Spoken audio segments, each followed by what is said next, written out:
Hello, ladies and gentlemen. Welcome back to another video. I would like to ask you, have you ever thought about the dumbest questions you could possibly think of?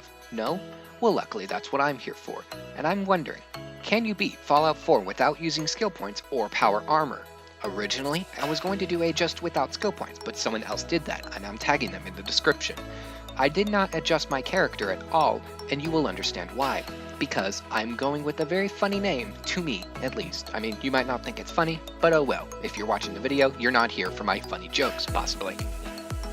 I named myself Boring Blake and assigned my special stats with no plan going into this run because really, I had no idea what I was doing. It had been over a year since I played this game. Do not judge me, please, I beg of you. I tried to do an experiment that Mitten Squad attempted to do in one of his videos, and I'm tagging him below as well, where I would see if this trike would be in the river where I placed it after the apocalypse, but I forgot you can pick it up, so this was my only option.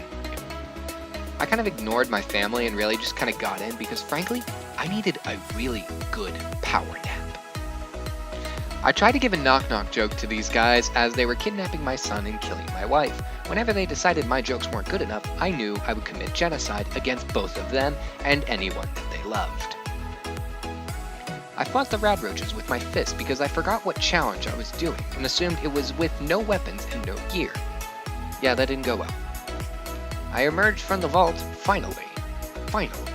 It took way too long, almost a whole 3 minutes.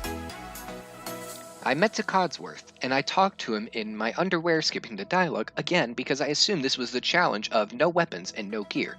That might be coming if you all think it would be interesting. I talked to Dogmeat, but really just kind of ignored him for a while. Like, he didn't do much. I got into a fight with some blood bugs, managed to kill one of them, but then I could not hit the other one, and my stim packs did not fill up my health fast enough. That's just me giving excuses for why I'm so bad at the game, and this glorious camera angle was unintended. I picked up a magazine that really I don't know if it helped in the long run. And I tested my punching on raiders. Believe it or not, this actually went remarkably well, until they started putting holes in my body trying to turn me into SpongeBob SquarePants, but I couldn't let that happen, not today. Preston Garvey called for help so I could save innocent people, but I did the only smart thing in the entire game and just ran away, ignoring him. I died to Wolfgang. Not once, but many times, even whenever I tried this knife, deciding, okay, I can make the challenge with only no armor. That did not last either. By the way, I should point out, you all saw me die twice before finally killing him with pistols. See, I died 12 times before I finally remembered what this challenge was, and no, I did not spend any skill points left because I forgot. Yeah, this was a lot. I helped Paladin Danse clear them out by staying out of their way and just letting them die over and over. It was glorious. I took a walk with him and knew I wanted to kill Paladin Danse. I cooked him alive thinking it would kill him, but it did not. I only committed small genocide on the Institute synths, not him. I joined a group so I could kill him and get free stuff, I guess. I kind of ignored Piper and the mayor just because, I'm not a big fan of the dialogue and the stuff that they do. I explained my situation to Nick and basically offered he help me for free. I pumped myself full of Psycho, Jet, and Buff out in order to beat Skinny Malone and his gang. I basically told Nick, hey, here's all this fun stuff, can we go find my son? We got Dogmeat to smell him, and I was not following him. I teleported to Fort Hayden, or whatever this place is called, and waited for Dogmeat. And then whenever I finally arrived at Kellogg, I decided to not do anything fun and just shoot him with the Fat Man. Needless to say, it worked. See, Nick Valentine is running away from me because he knows I'm going to give him as much things as possible to carry. I finally saw a really big ship that looked like it'd be fun with Angry Birds, just with tall buildings, I think. I kind of ignored all the dialogue with Piper and Nick here. Took a ride on a vertibird where frankly I really wish I had been able to see someone to take out with this minigun. It was free kills. Who doesn't love that? Listened to Elder Maxson talk, kind of cosplayed as a homeless person until I realized that was boring. Committed genocide, or attempted to, on Super Mutant Behemoths. He did not want to be turned into SpongeBob SquarePants for some odd reason. Paladin Danse told me that I would be willing to commit genocide. Again, I agreed. I entered my power armor, and then before I was able to do anything, immediately realized what kind of crime that I was committing. I really didn't do anything in this, you can believe me, but I will upload the full clip as proof that I did nothing. Entered Kellogg's Head for some reason, and sold everything I could to buy a hazmat suit so I didn't have to spend all of my money on Radix and Radaway. And decided that a Deathclaw needed to die via mini nuke, which unfortunately did not do nearly as much damage as I would have liked. I would have liked for it to die, but Nick came to my rescue thinking a pistol would be enough. I got smart and pulled out my missile launcher and only took 2 or 3 shots to kill him because I missed quite a lot. Really, it's not even funny anymore. I met with Virgil and basically got all of the information that I needed, I think. And I discovered the Old North Church to save me time. Traded with Cricket specifically to get the spray and pray. This gun was going to be a lifesaver throughout this run, and you will see later. Whenever Paul didn't want to hand me over his share of the drugs, I decided to kill him because he should have submitted to me. I used Paladin Dance to basically eliminate the synth after failing to with the missile launcher because I didn't want to do it. Tinker Tom analyzed the chip and I plotted his demise when I wanted his headgear.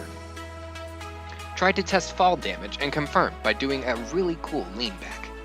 Teleported into the Institute and talked to Madison Lee, and after a lot of work convinced her to join the Brotherhood. It was way too long.